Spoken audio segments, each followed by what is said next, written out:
We are ready to the maximum, I can tell you, because from the start we knew that this application was incompetent itself.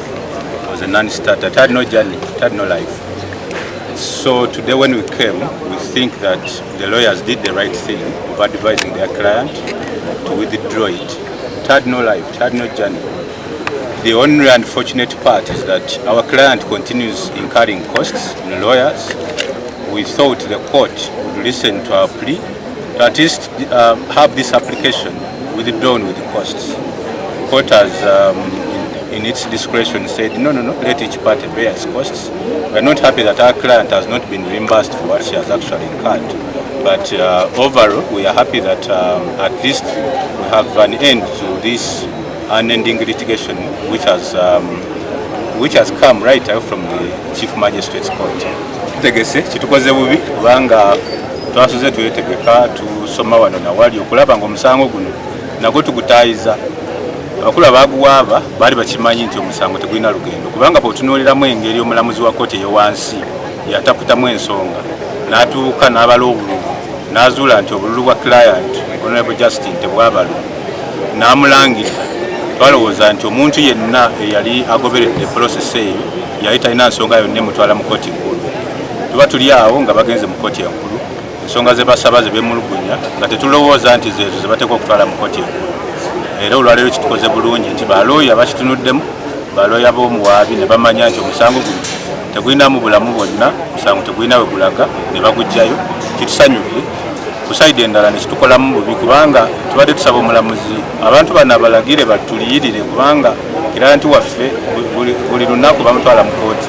Leero muli mu kooti eno, leero muli mu kooti endala. Kati tubadde tusaba kooti kiranti waffe at least aliyirirwe ku ssente omulamuzi mu buyinza bwe bwakozesezza n'agamba nti olw'okuba nti ensonga zino za bululu ezikwatagana ne community buli muntu abadde mu musango guno yeriyirire. Kintu ky'abawagizi oba bammemba abamu si bonna naye abamu ab'ekibiina kya National Unity Platform kye bakozesa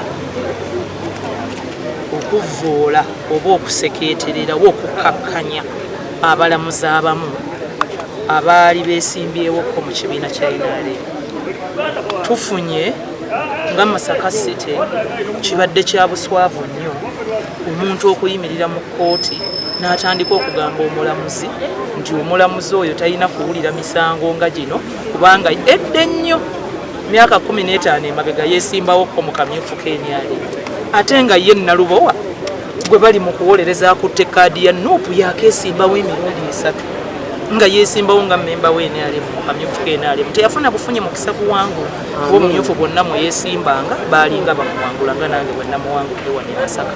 So kyabadde kintu si kya bugunjufu ate si kya buntu bulamu okutunuza ekitala kyekimu mu mulamuzi omutunuzaamu kitala kya kumulumiriza nti gwe tetukakasa oba ddala ddala onaasala amazima kuba bamugambye nti bo tebakakasa oba anaasala amazima kubanga edda ennyo yaliko mu NRM ne yeesimba nawe kyokka ng'ate omuntu gwe baleese mu kkooti eyakwata kaadi ya Nuupu ate abaddewo NRM ebbanga ddene n'okusinga ebbanga lyamaze mu bintu ebirala byonna era nga waliwo n'abamu okukkiriza nti infact akyali wa NRM.